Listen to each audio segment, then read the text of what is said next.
ಇವತ್ತು ದೇವರ ನ್ಯಾಯದ ಮುಂದೆ ನಾವು ಯಾರೂ ಸಹ ದೇವರ ನ್ಯಾಯದ ಮುಂದೆ ನಾವೆಲ್ಲರೂ ಶಿಕ್ಷೆಗೊಳಗಾಗಬೇಕಾದವರು. ನಮ್ಮ ಆ ಶಿಕ್ಷೆ ಯಾವುದು?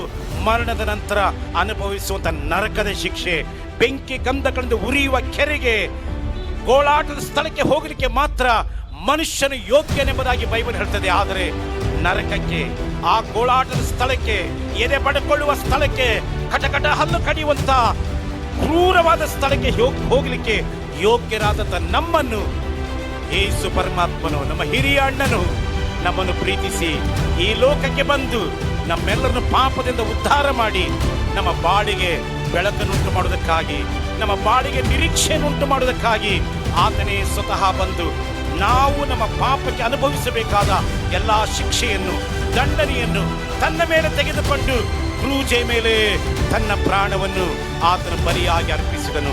ನನಗೆ ಕೇಳುತ್ತಿದ್ದ ಪ್ರಿಯ ಮಿತ್ರರೇ,